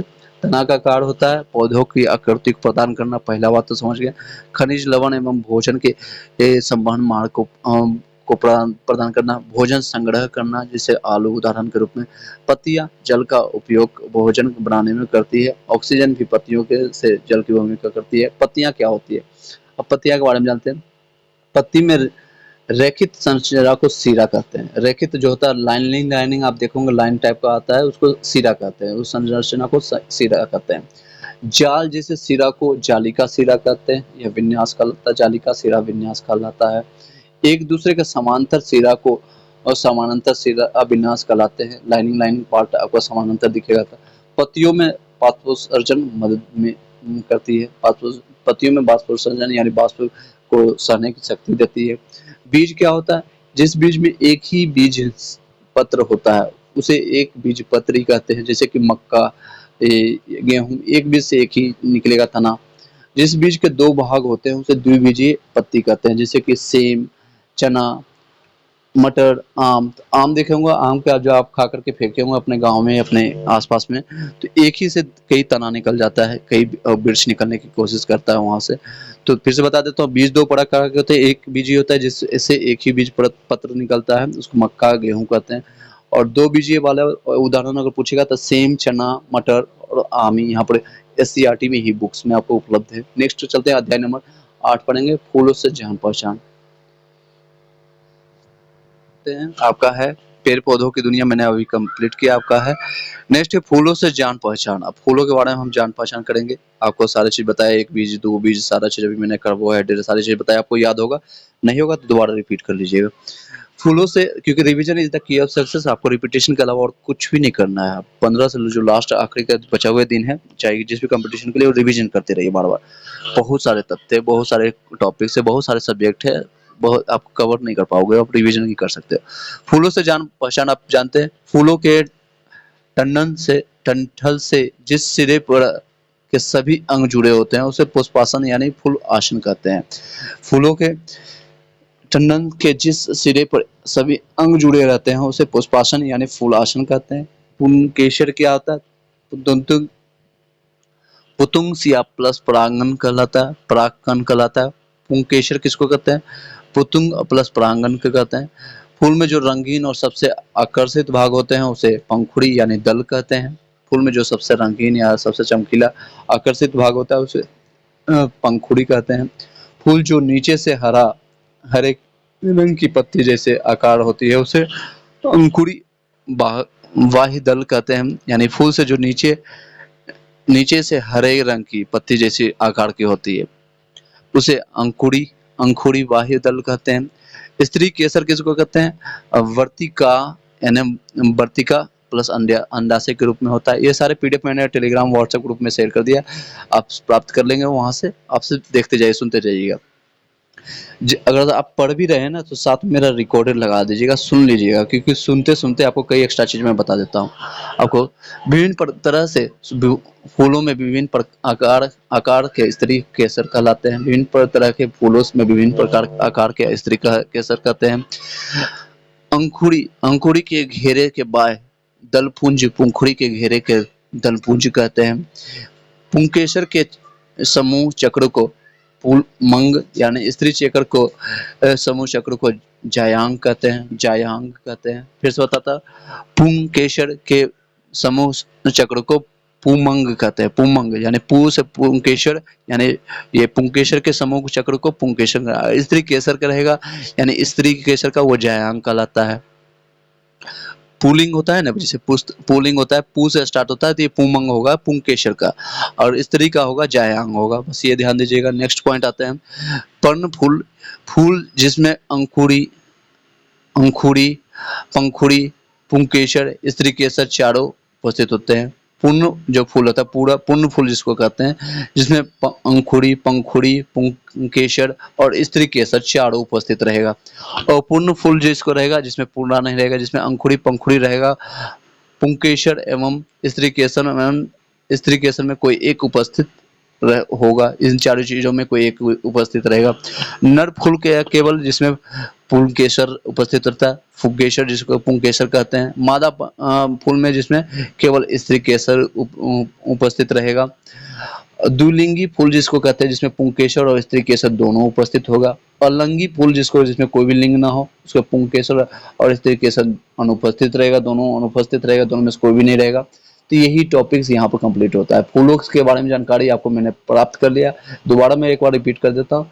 फूलों के टंडन के जिस सिरे पर फल के सभी अंग जुड़े होते हैं, उसे पुष्पासन यानी फूल आसन कहते हैं। पुंकेसर क्या होता है, पुतुंग प्लस परागन होता है। फूल में जो रंगीन और सबसे आकर्षित भाग को उसको पंखुड़ी या दल कहते हैं। फूल में जो नीचे हरे रंग की पत्तियां जैसी होती है, उसे अंकुड़ी यानी बाह्य दल कहते हैं। स्त्री केसर होता है जिसमें वर्तिकांग प्लस वर्तिका, वर्तिकांग प्लस वर्तिका प्लस अंडाशय होता है। तीन चीज उसमें होता है, ध्यान दीजिएगा। वर्तिकांग, वर्तिका प्लस अंडाशय, ये तो स्त्री केसर कहलाता है। विभिन्न तरह के फूलों से विभिन्न आकार के स्त्री केसर होते हैं, जैसे अंकुड़ी के घेरे के बाह्य दलपुंजी पंखुड़ी के घेरे को दलपुंजी कहते हैं। पुंकेसर के समूह चक्र को पुंमंग कहते हैं। स्त्री केसर के समूह चक्र को जायांग कहते हैं। पूर्ण फूल क्या किसको कहते हैं, फूल जिसमें पंखुड़ी, अंकुड़ी और पुंकेसर और स्त्री केसर चारों उपस्थित हो। चार फूल जो पूर्ण फूल कहते हैं, पूर्ण रूप से जैसे कोई कहते हैं ना कि एग्जाम्पल के पूर्ण मर्द हो चुका है, इसमें चारों गुण होगा, सारी चीजें वही है। और पूर्ण जिसमें रहेगा, इन चारों में से कोई एक रहेगा। नर फूल में केवल नर पुंकेसर रहेगा। मादा में केवल स्त्री मादा रहेगा। दुलिंगी में और दोनों का मिला होगा, और अलिंगी में किसी कोई भी नहीं रहेगा दोनों में से। चलिए अब नेक्स्ट अध्याय 9th है आपका, है जंतुओं में गति। अगर आपके पास बुक होगा, आप जाकर बुक उठा करके PDF, free of cost PDF आप उसको प्राप्त कर लीजिएगा प्ले स्टोर से। अगर नहीं है तो आप हमें कांटेक्ट कीजिए, हम आपको उपलब्ध करा देंगे। जंतुओं में गति, एक स्थान से दूसरे स्थान पर जाना, इस प्रकार गति को गमन कहते हैं, जिसको कहते हैं लोकोमोशन कहते हैं। एक ही स्थान पर स्थित होकर मुड़ना, शरीर को झुकाना आदि गति कहलाता है, यानी एक इसको गति कहते हैं। गाय पैर से चलती है, गाय गाय जो पैर से चलती है। सांप संपूर्ण शरीर से रंग कर चलता है, रैग कर चलता है, और रेंगता है, रैंक कर चलता है। हमारे शरीर के कुछ अंग आसानी से किसी भी दिशा में घूम सकते हैं, किसी भी घूम सकता है। कुछ एक तरफ और कुछ अंगों को हम नहीं घुमा सकते हैं। जिससे अब देखते हैं संधि और जोड़ क्या होता है। शरीर के अंग जहां मुड़ते हैं उसे उस हिस्से को संधि या जोड़ कहते हैं। अब संधि और जोड़ के बारे में सुन लीजिए। हमारे शरीर की कठोर संरचना अस्थियां हैं, सबसे कठोर जो है वो अस्थियां हमारे शरीर की सबसे कठोर संरचना है। शरीर के अंग जहां मुड़ते हैं ये अस्थियां संधि स्थल कहलाती है। हमारे शरीर में अस्थियों का बना ढांचा कंकाल या कंकाल तंत्र कहलाते हैं। ये सारी चीज कहते हैं। हमारे शरीर में अस्थियों का बना ढांचा क्या कहता है, कंकाल या कंकाल तंत्र कहते हैं। जोड़ कई प्रकार के होते हैं। एक कंतुक होता है, कंदुक, खलिका संधि जिसको बाल एवं सॉकेट जॉइंट कंधे की संधि कहलाता है, ये इसको कंदुक कहते हैं। कंदुक को अनुस्वार दो हर्जुका को कंदुक जिसको कहते हैं। खलिका संधि जिसको कहते हैं। खलिका संधि यानी बाल एवं सॉकेट जो जॉइंट जो होता है, जैसे कंधे की संधि, कंधे के जो आपको जॉइंट देख सकते हैं, ये आपका कंदुक कहलाता है। कब्जा की तरह आकृति के आपको देखेंगे, कब्जा की तरह रहेगा। वो हिंज जॉइंट जिसको कहते हैं, कब्जा आप दरवाजे में देखे होंगे कब्जा, वो आपका कोहनी है, घुटना, कोहनी और घुटना कब्जे की तरह होता है, मतलब एक साइड फिक्स है और दूसरा चीज हिल रहा है आगे पीछे। उसी तरह से कंदुक कौन सा है, जिसको बाल और सॉकेट जॉइंट जिसको कहते हैं। नेक्स्ट कंधे की, जिसको यानी एक तरह से बोला हो इसलिए उसको घुमा सकते हैं हमारा कंधे को। नेक्स्ट है धुराग्र संधि। धुराग्र संधि यानी संधि मतलब जोड़ होता है, ठीक है। धुराग्र, धुराग्र क्या होता है, पाइब्रोटल ज्वाइंट जिसको कहते हैं। गर्दन और सिर को जोड़ने वाली संधि को धुराग्र संधि कहते हैं। गर्दन है हमारा और सिर, आप अपना हाथ रखिएगा सिर पर, अब पीछे अपना गर्दन पर रखिए हाथ, गर्दन आपके पास, उसको जोड़ने वाली संधि को क्या कहेंगे, धुराग्र संधि कहेंगे। बहुत मोटा सा होता है। अचल संधि जिसको कहेंगे, इमूवेबल यानी इमूवेबल, अचल इमूवेबल यानी मूव नहीं करने वाला जॉइंट जिसको कहते हैं खोपड़ी की संधि, यानी अचल है, इसको चल नहीं सकता है। बाकी चीजें तो ऊपर वाली सारी चल रही थी, जिसको कब्जा कहते हैं, कंदुक कहते हैं, धुराग्र संधि, ये सारी चीज चल सकते हैं, मतलब थोड़ा बहुत घूम सकता है। अचल वाला जो घूमने वाला ना हो, खोपड़ी की संधि होते हैं। खोपड़ी में बहुत सारी संधियां होती है, जुड़ी होती है। हमारे शरीर का सबसे बड़ा हड्डी जांघ की हड्डी, जिसे अंग्रेजी में फीमर कहते हैं, FEMUR कहते हैं, FEMUR फीमर कहते हैं। तो क्वेश्चन आता है, हमारे शरीर का सबसे बड़ा हड्डी कौन सा है, सबसे बड़ी हड्डी जांघ में पाई जाती है, उसको फीमर कहते हैं। मांस की हड्डी से जोड़ने वाले विशेष रेशों को कंडरा कहते हैं। टेंडर जिसको कहते हैं, टेंडन हिंदी में कंडरा कहते हैं, कंडरा कहते हैं। दो फिर से बताता हूँ, मांस की हड्डियों को जोड़ने वाले विशेष रेशों को कंडरा टेंडन कहते हैं। दो अस्थियों को आपस में विशेष प्रकार के रेशों से जुड़ी होती है, उसे लिगामेंट कहते हैं, जिसको हिंदी में स्नायु कहते हैं, स्नायु। दो अस्थियों को आपस में विशेष प्रकार के रेशों से जुड़ी होती है, उसे लिगामेंट का स्नायु कहते हैं। मेरुदंड जिसको बैकबोन कहते हैं, छोटी छोटी अस्थियों से बना होता है, उसे एक कशेरुक कहते हैं। जो मेरुदंड बैकबोन छोटी छोटी अस्थियों से बना होता है, उसे कशेरुक कहते हैं। अब नेक्स्ट, कंधे की अस्थि को अंश अस्थिया कहते हैं। कंधे की अस्थि को अंश अस्थिया कहते हैं। कमर की अस्थिया को श्रेणी अस्थिया कहते हैं। कमर की अस्थि को श्रेणी अस्थिया कहते हैं। औरत में कमर की हड्डी थोड़ा बड़ा और ज्यादा कठोरा कठोरानुमान होता है, यानी कटोरानुमान, कटोरा का अनुमान करना, मतलब कटोरा आपने देखा होगा जिस कटोरे में आप खाना खाते हैं, कटोरानुमान होता है और माता के गर्भ में पल रहे शिशु को स्थिर रखता है। आपको देखेंगे औरत के जो होता है, औरत की कमर होती है थोड़ा बड़ा होता है, मर्द से जो थोड़ा ज्यादा बड़ा होता है, थोड़ा ज्यादा बड़ा होता है। और कटोरा के अनुमान होता है, कटोरा के अनुसार होता है, कटोरा के अनुमान होता है, और माता के गर्भ में पल रहे बच्चों को स्थिर वहीं पर रखता है। कई लोग कहते हैं कि आपका ये गर्भ में बच्चा है, पेट में बच्चा है, ऐसा कुछ नहीं, वो आपका वहां पर रहता है, आपके कमर की हड्डी के आसपास वो स्थिर रहता है वहां पर। हमारे शरीर के लचीले अस्थि अस्थि उपास्थि यानी कार्टिलेज को कहते हैं। इसको हमारे शरीर के लचीले अस्थि को क्या कहते हैं, उपास्थि कहते हैं। हिंदी में उपास्थि कहेंगे और इंग्लिश में कार्टिलेज कहेंगे, कार्टिलेज कहेंगे। ये टॉपिक्स बहुत इंपॉर्टेंट है, इसको इसलिए दोबारा बता रहा हूँ। चलिए, जोड़ों के बारे में प्रकार। कंदुक किसको कहते हैं, खलिका संधि यानी बाल और सॉकेट जॉइंट किस कंधे की, ये आपका संधि है। कब्जा जो संधि है, हिंज जॉइंट आपका कोहना और घुटना का हो गया। धुरंध संधि जिसको पाइवोटल जॉइंट कहते हैं, गर्दन और सिर का है जोड़ने वाले संधि को धुराध संधि कहते हैं। अचल संधि जो इमूवेबल होता है, खोपड़ी की संधि आपको समझ गए होंगे। अगर कोई एग्जाम्पल पूछेगा खोपड़ी इमूवेबल संधि किसको कहते हैं, तो आपको खोपड़ी की लगा दीजिएगा। धुराध संधि यानी गर्दन और सिर वाली, जो है गर्दन और सिर वाली। कब्जा आपका कोहनी और घुटना, हाथ डाल के देखिए कोहनी और घुटना कब्जा के जैसा लग रहा है कि नहीं लग रहा है। नेक्स्ट,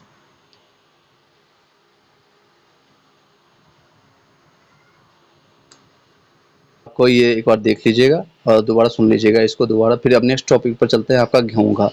घोंघा के बारे में, अब जंतुओं में गति के बारे में जानेंगे, फिर घोंघा इसके बारे में जानेंगे। चलिए, जंतुओं में गति क्या है। जंतु कुछ दौड़ते हुए, रेंगते हुए, कूद तैरते हुए होते हैं। जो केचुए, शरीर में अस्थियां नहीं होती है इसके, शरीर में पेशियां होती है। जैसे कुछ पेशियां कुछ पेशियां आपका कुछ पेशियां आपका बताना चाहूंगा।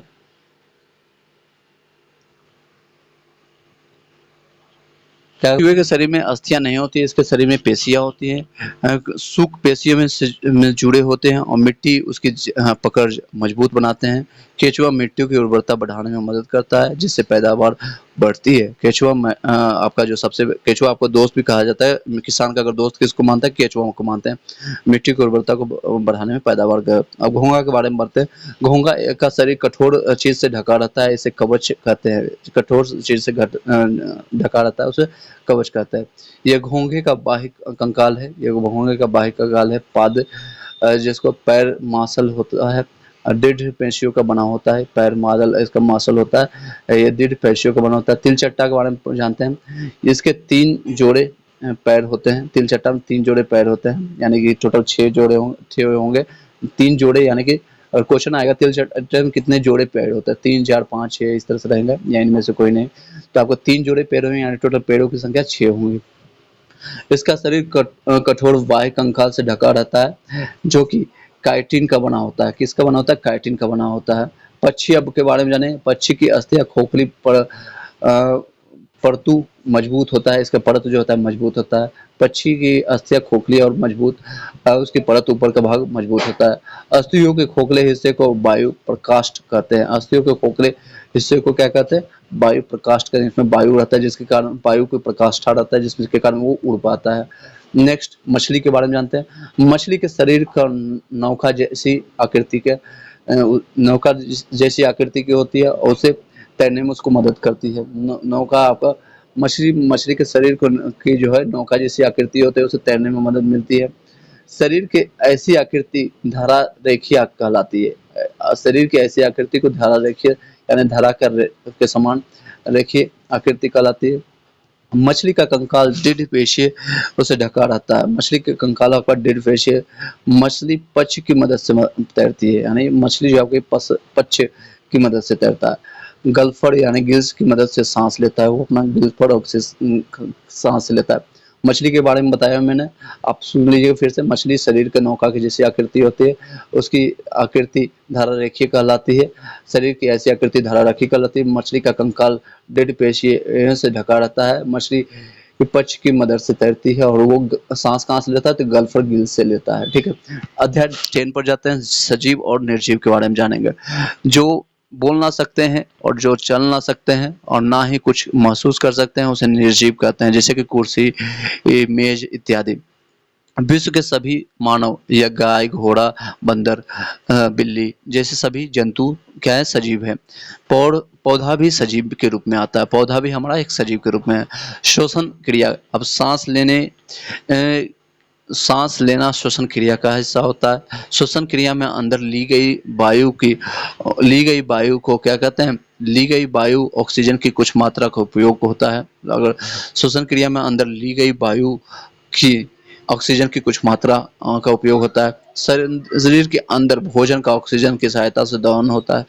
अब ऑक्सीजन की जो हम खाते हैं उसका दहन कैसे होता है? यानी वो उसका ऊर्जा के रूप में परिवर्तित कैसे होता है? तो उसको हम क्या करते हैं? ऑक्सीजन की मदद से हम जब अप एंड डाउन सांस हर 1 मिनट में हम 72 बार सांस लेते हैं, तो वहाँ से उसका फॉर्मेशन होता है, जिससे हमें ऊर्जा मिलती है।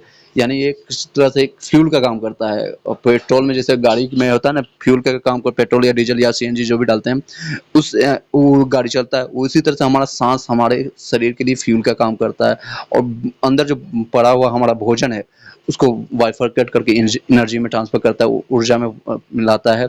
केचुआ त्वचा द्वारा सांस लेती है। केचुआ जो है हम लोग नाक से लेते हैं, वो क्या चीज है? त्वचा से लेता है। केचुआ त्वचा से। पेड़ जो होते हैं सांस पत्तियों के द्वारा लेते हैं। क्वेश्चन आता है ये सारी चीजें। प्रकाश की उपस्थिति में पौधे कार्बन डाइऑक्साइड का उपयोग भोजन बनाने के लिए करते हैं, और तथा ऑक्सीजन छोड़ते हैं। प्रकाश जब यानी दिन के टाइम में अगर होता है, तो कार्बन डाइऑक्साइड का उपयोग भोजन बनाने के लिए करते हैं और ऑक्सीजन छोड़ते हैं। ऑक्सीजन केवल दिन में बनते हैं। और श्वसन क्रिया दिन रात चलती रहती है। हमारी श्वसन क्रिया हमारे दिन रात चलती रहती है उसका। अब सुई मुई के पौधे की पत्तियां छूने पर अचानक सिकुड़ जाती है। छुई मुई जिसको कहते हैं, छुई मुई के पौधे के पत्तियों को छूने पर अचानक वो सिकुड़ जाती है। यह पौधों में उद्दीपन के प्रति अनुक्रिया के लिए कुछ उदाहरण है। छुई मुई के पौधे की पत्तियां छूने पर अचानक सिकुड़ जाती है। ये पौधों में उद्दीपन के प्रति अनुक्रिया के कुछ उदाहरण हैं। पौधे के प्रकाश की प्रति अनुक्रिया भी उद्दीपन की प्रति अनुक्रिया है। पौधे के प्रकाश के प्रति अनुक्रिया भी उद्दीपन के प्रति अनुक्रिया है।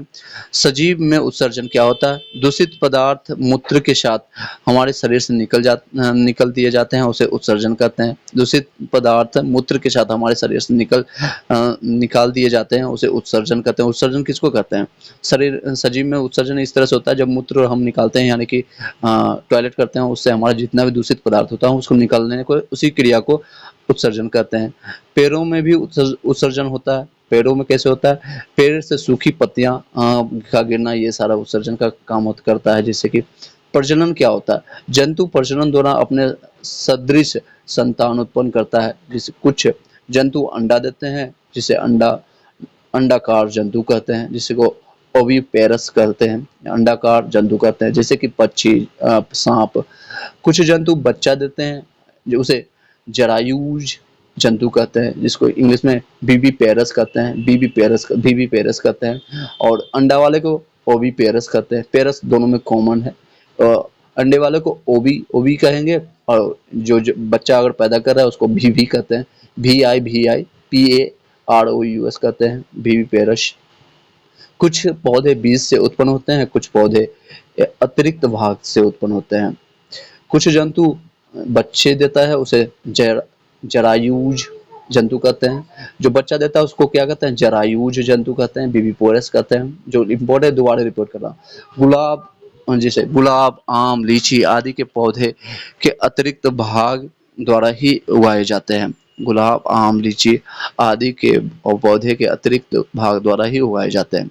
क्या सभी सजीव गति करते हैं? क्या सभी सजीव गति करते हैं? जी हाँ, पौधे इनका उपयुक्त उदाहरण है। ये बस गमन नहीं करते हैं। क्या सभी सजीव गमन करते हैं यानी गति करते हैं? जी हाँ, पौधे इसका सिर्फ एक्स्ट्रा जिसको कहते हैं उपयुक्त उदाहरण है, ये गमन नहीं करते हैं। सूर्यमुखी सूरज की ओर ही खिलता है, ये आपका गमन करेगा।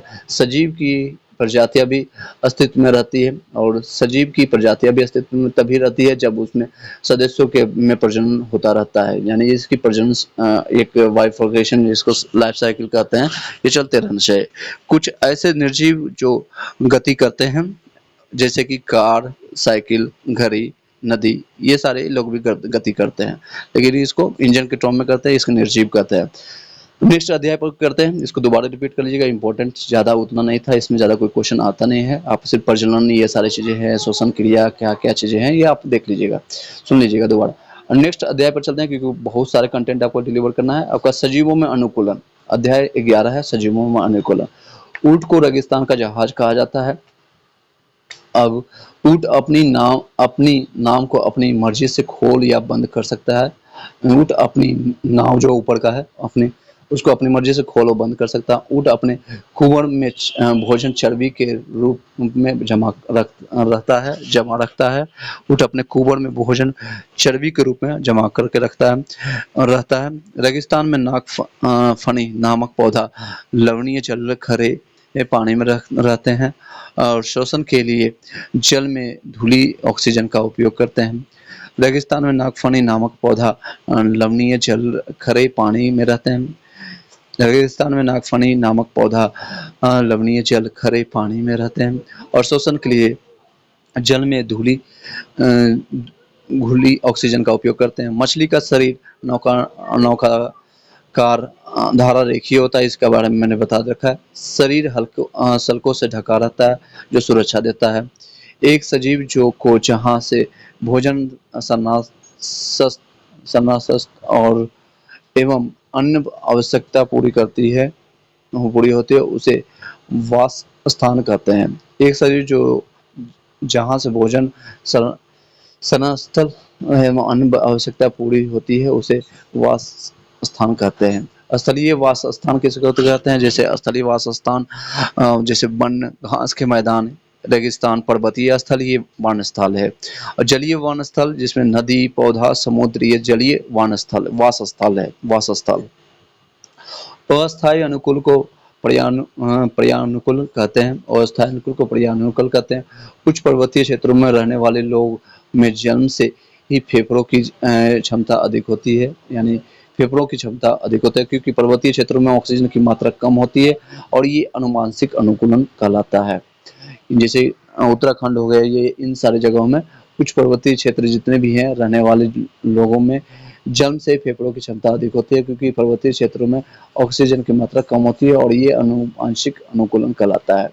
सजीव बहुत ठंडे और बहुत उष्ण परिवेश दोनों में पाए जाते हैं। सजीव हमारे ठंडे और उष्ण दोनों परिवेश में पाए जाते हैं। अब विभिन्न वास स्थल के बारे में हम जानेंगे, जैसे मरुस्थल हो गया, पर्वतीय क्षेत्र हो गया, इसके बारे में जानेंगे।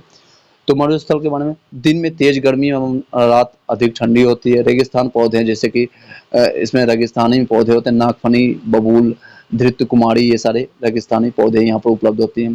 क्वेश्चन आता है इस तरह का कि ये सारी कहाँ पाई जाती है, तो आपको मरुस्थल में रेगिस्तानी पौधे में पाया जाता है। रेगिस्तानी पौधे का उत्सर्जन बहुत कम होता है, इसका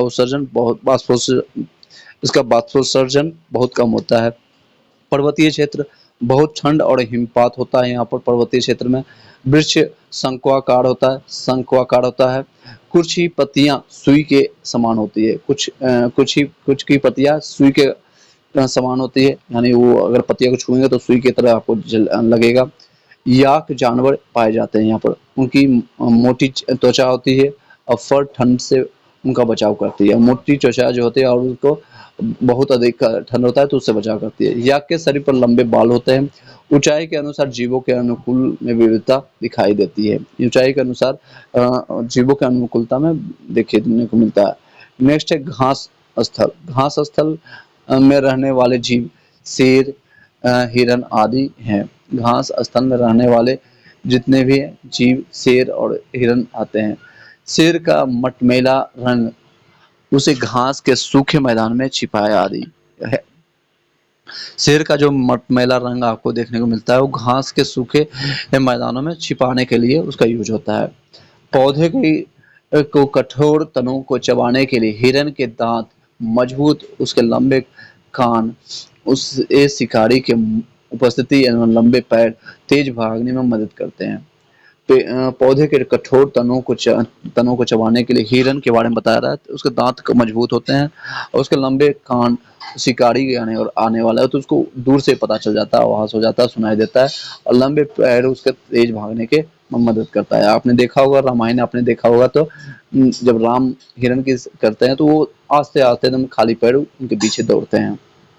इसी कारण से चलिए, घास स्थल में रहने वाले जीव शेर, हिरन आदि प्राप्त होते हैं। ऐसे शेर का मटमैला उसे घास के सूखे मैदान में छिपाया रहता है। पौधे के कठोर तनों को बचाने के लिए हिरन के दांत मजबूत और लंबे कान के शिकार होता है। अब समुद्र के बारे में जानेंगे। समुद्र मछली की तरफ बहुत से समुद्री जीव के शरीर के आकार धारा रेखीय होते हैं, जो उसे आसानी से तैरने में लायक बनाता है।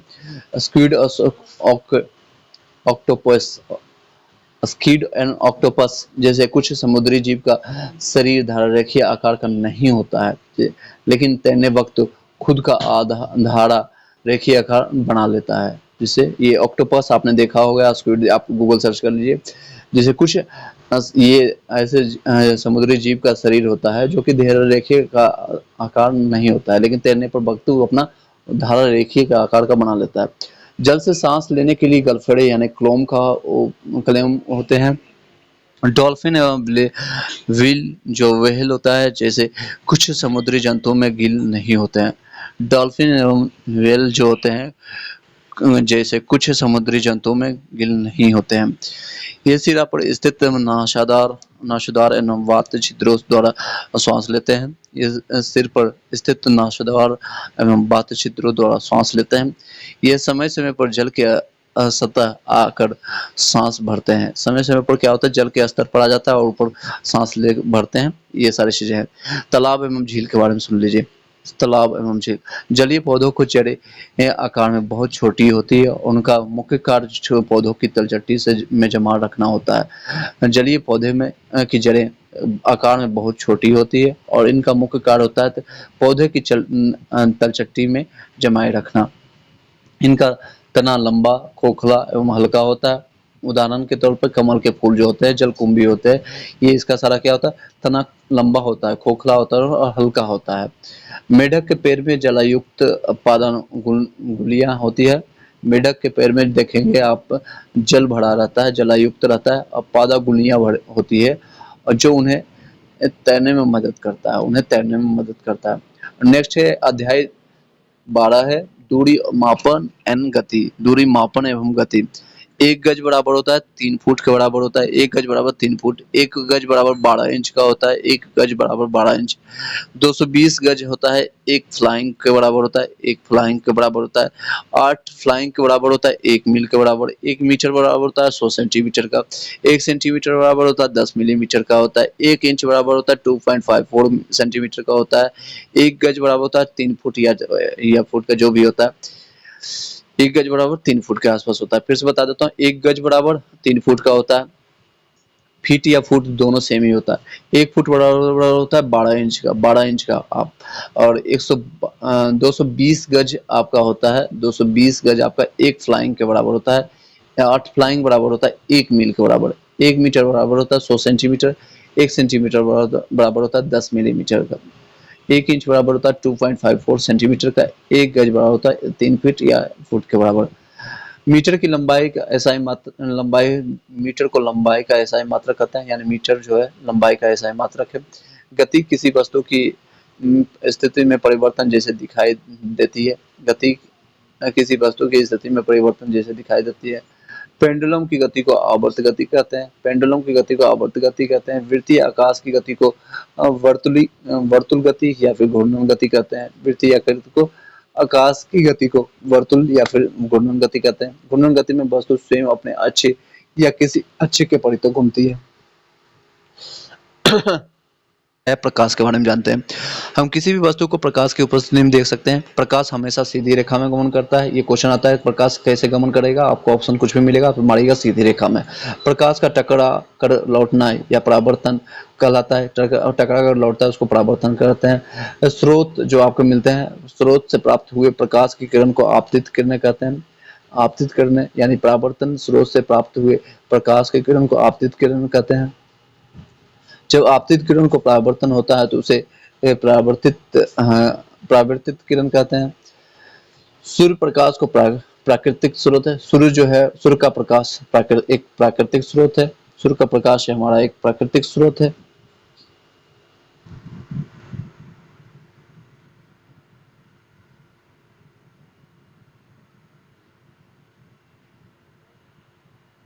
टकरा कर लौटना या परावर्तन, ये स्रोत से प्राप्त हुए प्रकाश को आपतित किरण कहते हैं।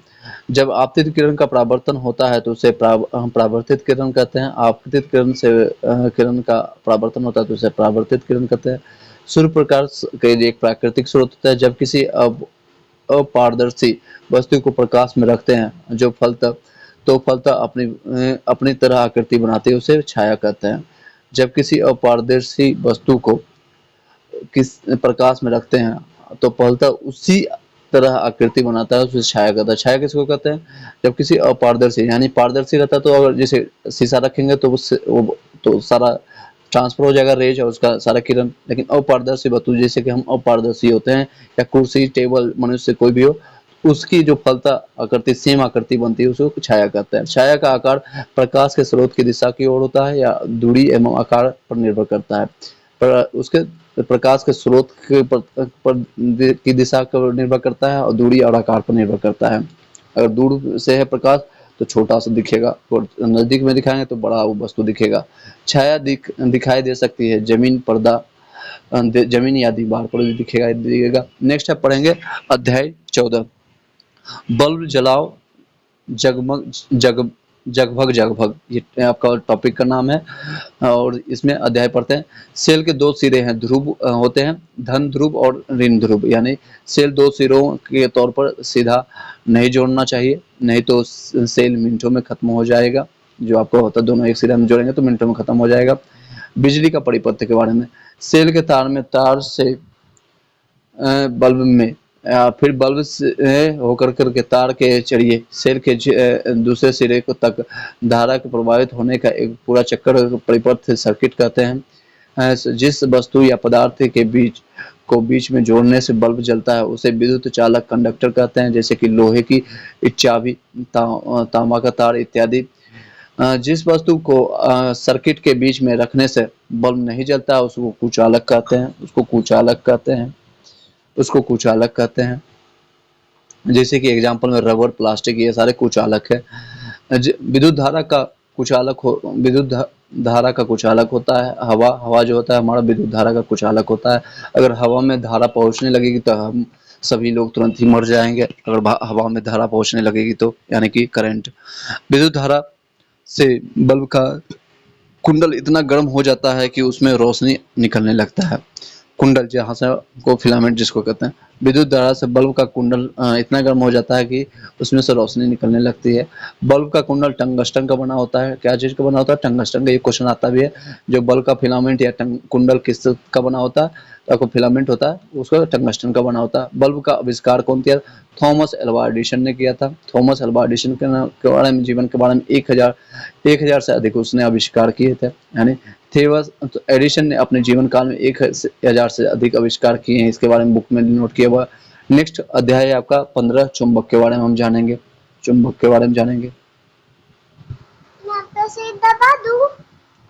सोएंगे तब दबाना, अभी पढ़ रहा हूँ, ठीक। लोडस्टोन नामक पत्थर प्राकृतिक रूप से चुंबकीय गुण का होता है। लोडस्टोन नामक पत्थर प्राकृतिक रूप से चुंबकीय गुण का होता है। लोडस्टोन नामक पत्थर प्राकृतिक रूप से चुंबकीय गुण का होता है। 1580 में वैज्ञानिक विलियम गिलबर्ट ने पहली बार चुंबक पर शोध और प्रयोग किया था। पहली बार कब किया था उसका? तो शोध और प्रयोग आपका है 1580 ईस्वी में। और उसका नाम क्या है वैज्ञानिक का? विलियम गिलबर्ट नाम है इसका। विलियम गिलबर्ट ने पहली बार शोध किया था।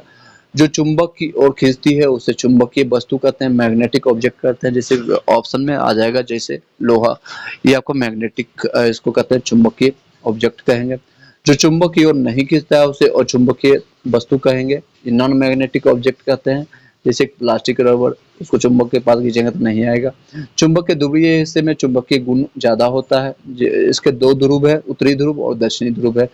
प्राचीन युग में लोग समुद्र के नीचे चुंबक का ही इस्तेमाल कर दिशा का पता लगाते थे। प्राचीन काल में ऐसा कि लोहे जो समुद्र के बीच में अगर चले जाते थे, कहीं दूर दराज, अगर चारों तरफ पानी दिख रहा है तो वो अपने डायरेक्शन पता करने के लिए चुंबक का उपयोग करते थे। दिशा सूचक यंत्र में चुंबक इस्तेमाल किया जाता है। दिशा सूचक यंत्र में तो 2 चुंबक के समान ध्रुव को पास लाने पर विकर्षण होता है। अगर समान ध्रुव अगर नॉर्थ मिलाएंगे तो विकर्षण करेगा, यानी रिपल्सन करेगा, वो फेंकेगा। जैसे उत्तरी ध्रुव को विकर्षण करेगा, अगर उत्तरी ध्रुव और दक्षिणी ध्रुव को लाएंगे तो आकर्षण करेगा। तो चुंबक के असमान ध्रुव को पास लाने पर वो आकर्षण करेगा, असमान ध्रुव अगर आएगा। जब हम एक स्पोक को लेकर के उसे चुंबक से रगड़ते हैं तो थोड़ी देर के लिए वो स्पोक भी चुंबक हो जाता है। फिर से सुन लीजिए, जब हम एक स्पोक को लेकर के उसे चुंबक से रगड़ते हैं थोड़ी देर के लिए वो स्पोक भी चुंबक बन जाता है। जब आप देखते होंगे लोहे को आप चुंबक के में कुछ दिन के लिए छोड़ देते हैं, महीने 2 महीने के लिए, तो वो भी उसमें चुंबक की मात्रा आ जाती है कुछ ना कुछ। चुंबक को पीट करके या जमीन पर पटक कर उसकी चुंबकीय शक्ति को खत्म किया जा सकता है। हाँ, कर सकते हैं, बिल्कुल कर सकते हैं। नेक्स्ट अध्याय हम पढ़ेंगे जल के बारे में। जल के बारे में क्या है?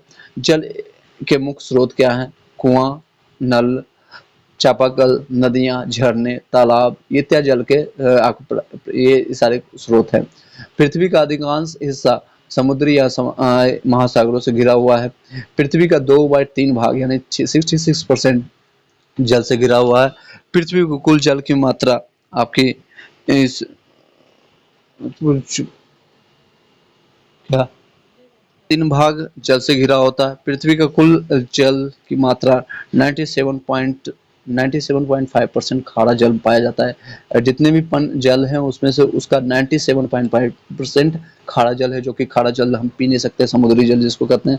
और ये सिर्फ 2.5% होता है, यानी पीने युक्त मीठा जल केवल 2.5% है। उनमें से भी मानव एवं जीव जंतु के लिए मीठे पानी का जो केवल 0.006% है, 0.006%, यानी 6 का 1000वां हिस्सा है। अगर 6 का 1000वां हिस्सा 6/1000 करेंगे वो आपका है। जल को गर्म करने पर जल का वाष्प भाप में बदलना वाष्पन कहलाता है। पुनः वाष्प को ठंडा करके जल में बदलना संघनन कहलाता है। पुनः वाष्प को जल में बदलना उसको संघनन कहता है। जल से वाष्प बनना और वाष्प से बादल बनना और वर्षा के रूप में जल का जमीन पर आना जल चक्र कहलाता है। आपका जल चक्र क्या है? जल से वाष्प बनना, यानी गर्मी के टाइम में वाष्प देखते हैं बनते हैं ना, वेपराइजेशन होता है जिसको लू के रूप में देखते हैं, और वही वाष्प बादल में जाकर बनता है और बाद वही वर्षा के रूप में हम जल का जमीन पर आता है। और सब पत्तियों से निकलने वाले वाष्प की क्रिया को वाष्पोत्सर्जन कहते हैं। पत्तियों से निकलने वाले वाष्प की क्रिया को वाष्पोत्सर्जन कहते हैं। नेक्स्ट आप अध्याय पढ़ेंगे 17 वायु के बारे में जानेंगे। वायु क्या है? श्वसन के लिए वायु की आवश्यकता होती है। पृथ्वी वायु की परत से घिरी हुई है। इस परत को वायुमंडल कहते हैं। पृथ्वी वायु की परत एक परत से घिरी हुई है। इस परत को वायुमंडल कहते हैं। पर्वतरोही ऊंचे पर्वतों पर चढ़ते समय ऑक्सीजन का सिलेंडर अपने साथ ले जाते हैं, क्योंकि ऊंचाई पर जाने पर ऑक्सीजन की मात्रा कम हो जाती है। वायु दाब भी कम हो जाता है। वायु दाब भी कम हो जाता है। वायु कई गैसों का मिश्रण होता है। वायु जो हमारा कई गैसों का मिश्रण होता है, जिसमें ऑक्सीजन 21%, नाइट्रोजन 78%, कार्बन डाइऑक्साइड और धूलकण। और वायु में जो है ऑक्सीजन 21% है, नाइट्रोजन 78%, कार्बन डाइऑक्साइड और धूलकण और अन्य गैस 1% के आसपास है। चलिए फिर से बता देता हूँ, अगर पूछेगा क्वेश्चन सबसे ज्यादा वायु में कौन से तत्व पाया जाता है, या तो सबसे ज्यादा नाइट्रोजन आप मारिएगा 78%, और उसके बाद ऑक्सीजन की मात्रा होती है O2 की मात्रा 21% वायु में, और फिर बाकी 1% होता है कार्बन डाइऑक्साइड, धूलकण और ये अन्य सारे गैस होते हैं। आग जलने में ऑक्सीजन मदद करता है। ऑब्वियसली आग जलने में ऑक्सीजन मदद करता है। जो देखते हैं हम, आपने पुराने टाइम में आपने देखा हो, अगर चूल्हा जलाने में या फिर कहीं भी कुछ भी नहीं तो धुआं फूंक मारते हैं जिससे और भी आग जलता है।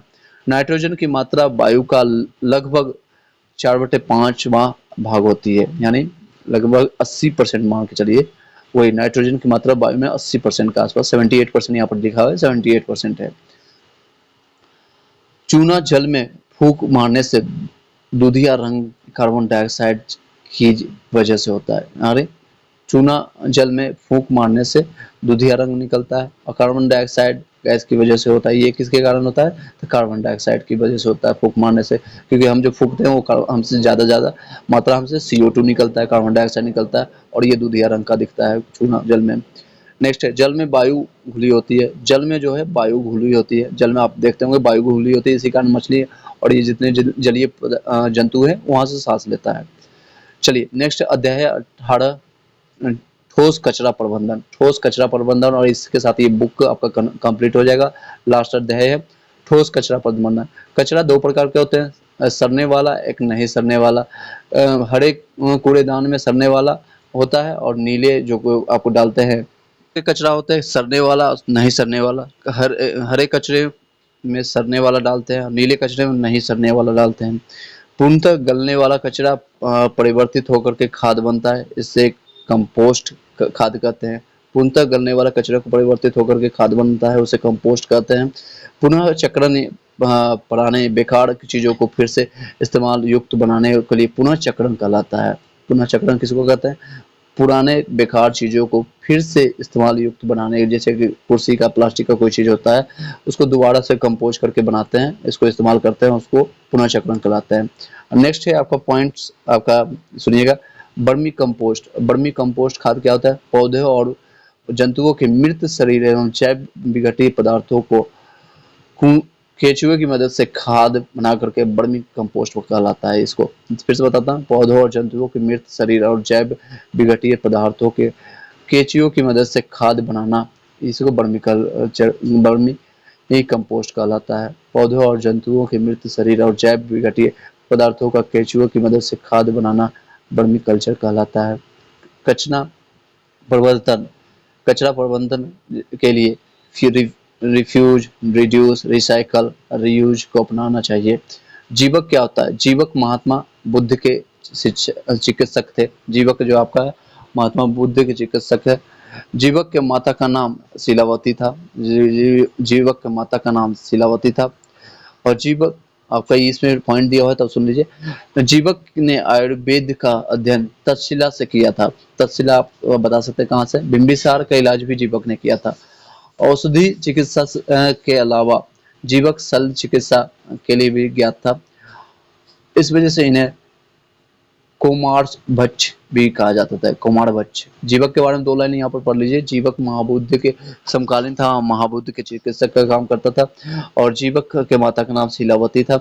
जीवक ने आयुर्वेद का अध्ययन तक्षशिला से किया था। बिंबिसार का इलाज भी जीवक ने किया था। यही क्वेश्चन आता है जीवक से संबंधित कि किससे संबंधित है, तो जीवक किसका इलाज किया था, तो बिंबिसार, बिंदुसार नहीं, बिंबिसार।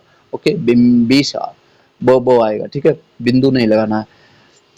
और औषधि चिकित्सा के अलावा जीवक शल्य चिकित्सा के भी ज्ञात था। उसको 2 चीज का ज्ञात था, औषधि के साथ साथ शल्य भी, यानी सिलने काटने फाड़ने वाला। इस वजह से इसे इसी वजह से इसको क्या कहते थे, कुमार भक्ष्य, भक्ष्य यानी कुमार भक्ष्य भी कहा जाता था। इसी के साथ ये अध्याय आपका पूरा कंप्लीट होता है। 6 क्लास का ये सारा मैंने आपका SCRT का एक एक पॉइंट मैंने कंप्लीट किया। ऑलमोस्ट देखिए कितना टाइम हुआ, लगभग 1 घंटे 20 मिनट का हुआ। नेक्स्ट पार्ट में हम कंप्लीट करेंगे क्योंकि टाइम बहुत ज़्यादा हो गया ऑलमोस्ट।